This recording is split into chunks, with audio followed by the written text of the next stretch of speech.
Bonjour chers frères, bonjour chères sœurs, que le nom de l'Éternel soit glorifié, que Jésus soit magnifié dans nos foyers ou que vous me receviez, quel que soit le support que vous utilisez pour écouter, partager la parole de Dieu, que vous soyez bénis, quelle que soit l'heure que vous nous recevez, soyez bénis au nom de Jésus-Christ. C'est une joie, c'est toujours une joie de partager la parole de Dieu, et véritablement une joie. Je le répète et je le sais que je veux partager cette joie avec vous. Je veux que nous soyons ensemble pour écouter, pour méditer cette parole. Oh oui, c'est la parole de vérité et c'est la parole de Jésus-Christ. Prions ensemble. Dieu d'amour et de paix. Tu es le Dieu puissant et glorieux. C'est toi qui nous as envoyé ta parole et la parole nous a guéris. C'est toi qui as envoyé la parole et la parole est devenue une lampe à nos pieds. C'est toi qui as envoyé la parole et la parole est venue dans nos cœurs pour nous laver. Parce que c'est l'eau de vie. Saint-Esprit, enseigne-nous ce matin. Parle-nous cet après-midi. Parle-nous le soir où nous écoutons ta parole. Que ton nom soit sanctifié, Jésus. Que ton règne vienne. Amen. Alors, je disais que je voulais que nous revenions aux fondamentaux. C'est pourquoi j'ai choisi ce texte de Matthieu 16, versets 13 à 19. Jésus étant arrivé dans le territoire de Césarée de Philippe, demanda à ses disciples, « Qui suis-je au dire des hommes, moi, le Fils de l'homme ?» Ils répondirent, « Les uns disent que tu es Jean-Baptiste, les autres Élie, les autres Jérémie, ou l'un des prophètes. Et vous, leur dit-il, que dites-vous que je suis ?» Simon-Pierre répondit, « Tu es le Christ, le Fils du Dieu vivant. » Jésus reprenant la parole lui dit, « Tu es heureux, Simon, fils de Jonas, car ce ne sont pas la chair et le sang qui t'ont révélé cela, mais c'est mon Père qui est dans les cieux. Et moi, je te dis que tu es Pierre, et que sur ce roc, je bâtirai mon église, et que les portes du séjour des morts ne prévaudront point contre elle. » Alors, Jésus arrive dans le territoire de Césarée, de Philippe. Alors, pourquoi j'insiste sur le nom de la ville? Tout simplement parce que nous voyons que cette ville est dédiée à César. César qui est le roi ou l'empereur de Rome, qui est le colonisateur du peuple hébreu en ces temps-là. Donc, toute la Palestine était colonisée par Rome. Et les Juifs faisaient partie de ces territoires colonisés par Rome. Le roi de l'époque, pour faire plaisir à César, lui avait dédié une ville, avait construit une ville et lui a donné le nom de César, ou Césarée, donc ville de César. Et dans cette ville, non seulement on faisait le culte de César comme sur tout le territoire romain, mais il y avait en plus le culte d'un dieu qu'on appelait le dieu Pan, caractérisé par un dieu de la peur. Dieu de la peur, Dieu de la panique. Mais nous savons que la Bible nous dit que nous n'avons pas reçu un esprit de peur. Dans 2 Timothée 1,7, nous n'avons pas reçu un esprit de peur, mais un esprit de crainte. Nous n'avons pas reçu l'esprit de crainte, mais nous avons reçu un esprit d'amour, de force et de sagesse. Ça, c'est l'Esprit de Dieu. C'est Jésus qui venait manifester sur place que lui, c'est lui le roi des rois, c'est lui qui est le maître du ciel et de la terre. Alors, c'est pourquoi il pose à ses disciples la question, il dit, « Au dire des hommes, que disent-ils de moi? Qu'est-ce qu'ils pensent de moi? Qui je suis, moi ?» Alors, Pierre dit, tous les disciples disent, voilà, certains disent que tu es ceci, tu es cela, tu es ceci, tu es Jérémie, pardon, tu es Jean-Baptiste, tu es Élie ou l'un d'autres prophètes. Ça, c'est ce que les gens disent, les gens qui ne te connaissent pas. Alors Jésus se retourna vers eux et dit, « Eh bien, vous, que dites-vous que je suis ?» Pierre, ou Simon-Pierre, répondit que « Tu es le Christ, le Fils du Dieu vivant. Tu es le Christ, le Fils du Dieu vivant. Tu es celui qui a reçu l'onction, mais aussi tu es le Fils du Dieu vivant. » C'est une déclaration solennelle forte. Par ces mots, Pierre, hébreu qu'il était, il reconnaît en Jésus, Fils de l'homme, celui que Dieu, sur qui Dieu a mis l'onction, le prophète tant attendu, celui qui devait venir comme Moïse, mais en plus de ça, il reconnaît en Jésus lui-même le Fils du Dieu vivant, c'est-à-dire de la même nature que Dieu, c'est-à-dire Dieu lui-même sur terre. Alléluia. Écoutez, quand nous lisons la Bible, il y a des fois ces choses que nous prononçons et que nous ne sondons pas la profondeur. Frère, répétez avec moi. Tu es le Christ, le Fils du Dieu vivant. Encore une fois, frères, sœurs et sœurs, tu es le Christ, le Fils du Dieu vivant.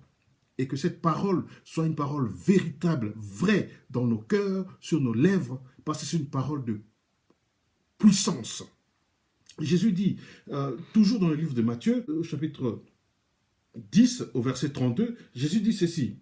C'est pourquoi quiconque se déclarera publiquement pour moi, je le déclarerai aussi devant mon Père qui est dans les cieux.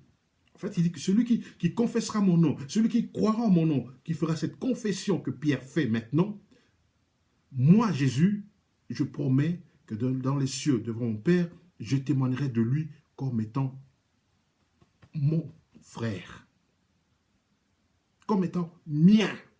Et là où je suis, je veux que les miens soient avec moi. C'est une promesse de la vie éternelle. Nous verrons ça plus tard. Et si vous m'entendez, et si vous ne connaissez pas encore ce Jésus, et si vous avez des doutes sur la vie éternelle, faites cette confession. C'est la parole de Dieu qui s'accomplira aujourd'hui pour vous. Pourquoi est-ce que Jésus va faire cette confession, va faire cette déclaration près de la ville qui est dédiée au roi? Je dis souvent aux gens qui m'entourent que toute écriture, c'est la parole de Dieu qui le dit, est utile. Toute écriture est inspirée de Dieu. Jésus ne faisait pas les choses au hasard, ni ne prononçait des paroles au hasard. Son attitude était déjà une parole. Son attitude était déjà un témoignage. Ses agissements étaient déjà des messages. On peut lire entre lignes disant que Jésus est en train de dire que quelle que soit l'autorité, quel que soit le gouvernement du monde actuel, moi, je déclare que aucune puissance n'est au-dessus de moi, n'est au-dessus de Dieu, n'est au-dessus de l'Église par rapport à la foi, par rapport aux œuvres du ciel. Tenons-nous bien, nous n'allons pas ici mettre l'Église en porte-à-faux avec le gouvernement terrestre.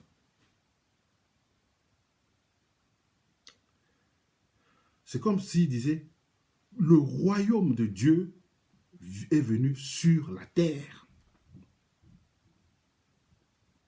Alléluia. Alléluia. Continuons. Donc, je disais que c'est une parole de puissance. Et il va encore plus loin.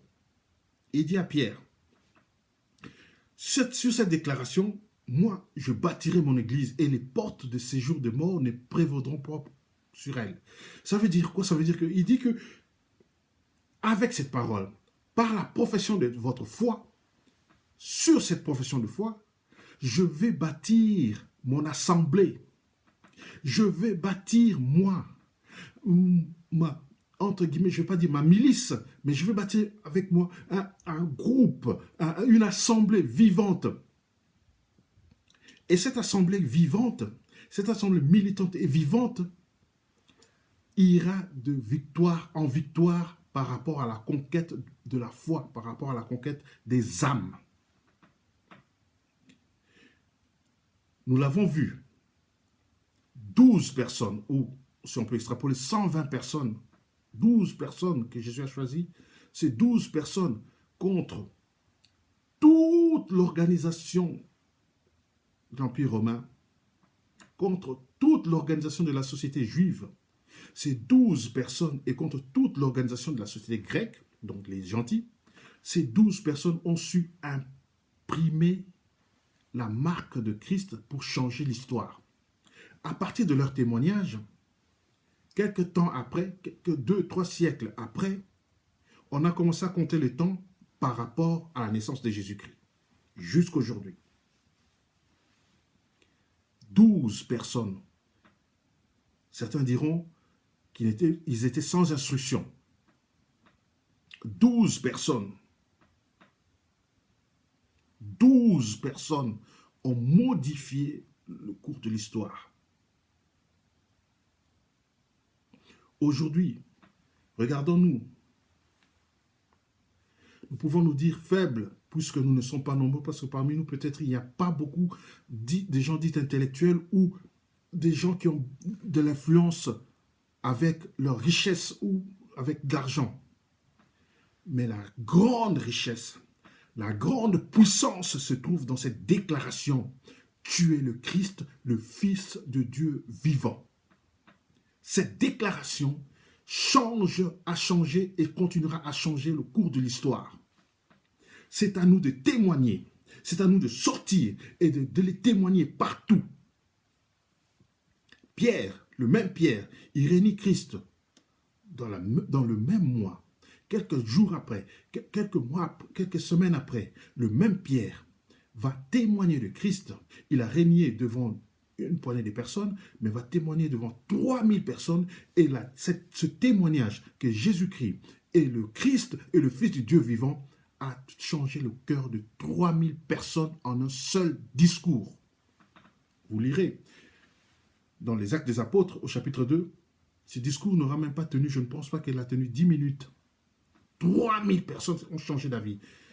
J'aimerais bien avoir des VRP qui vendent comme ça. Dieu soit loué. Mais ce n'est pas l'œuvre de Pierre, c'est l'œuvre du Saint-Esprit. Parce que Jésus lui témoigne, il dit que ce n'est pas la chair et le sang qui t'ont dit. Ce n'est pas ton professeur, ce n'est pas ton papa, ce n'est pas la littérature que tu as lue, mais c'est le Père lui-même qui t'a révélé. Et parce que le Père a parlé, le Saint-Esprit est venu convaincre. Et c'est ce que Dieu veut aujourd'hui. Je prie que l'Église soit remplie de la connaissance de Jésus-Christ, que nos lèvres soient remplies de la connaissance de Jésus-Christ, que nos cœurs bouillonnent du témoignage de Jésus-Christ, afin que le monde voie et soit sauvé.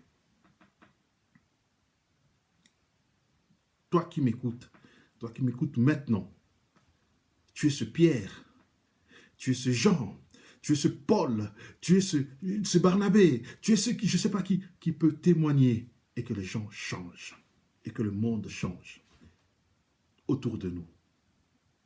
Que le nom de l'Éternel soit glorifié. Église, peuple de Dieu, levons-nous. Pendant ce temps de confinement, pendant ce temps où les choses changent, revenons aux fondamentaux. Revenons aux fondamentaux.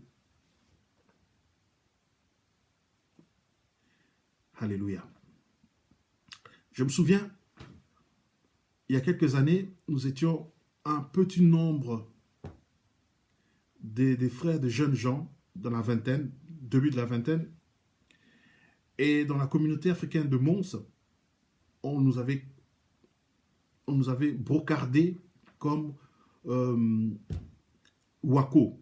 À l'époque, il y avait une secte messianique aux États-Unis qui s'était immolée, tous ensemble. Et nous qui venons, qui témoignons de Jésus, on nous avait collé du nom de Wako. Mais en une année, je dis bien en une année, pratiquement la moitié, si pas plus de la moitié de la communauté africaine de Mons, des étudiants de Mons, s'ils ne fréquentaient pas l'église, s'ils n'allaient pas à l'église, mais au moins, beaucoup d'entre eux avaient quitté les choses du monde. Les clubs du monde n'existaient plus, ou quasiment plus. Les groupes de musique du monde étaient fermés et les gens revenaient à l'église. Nous sommes arrivés à l'église avec une trentaine, quarantaine de membres. En une année, on est passé à plus de 150 présences occultes. Pas occultes, des présences des personnes venant louer le Seigneur dimanche. Et beaucoup d'entre eux ont donné leur cœur à Christ, se sont fait baptiser, alors que ce sont les personnes qui nous traitaient de wako. L'Esprit de Dieu est avec nous. Revenons aux fondamentaux. Alléluia. Que le Dieu nous bénisse, où que nous soyons. Que la gloire revienne au Seigneur. Père, bénis ceux qui écouteront ce message. Père, que chacun de nous se lève d'un seul homme pour annoncer l'évangile. Amen.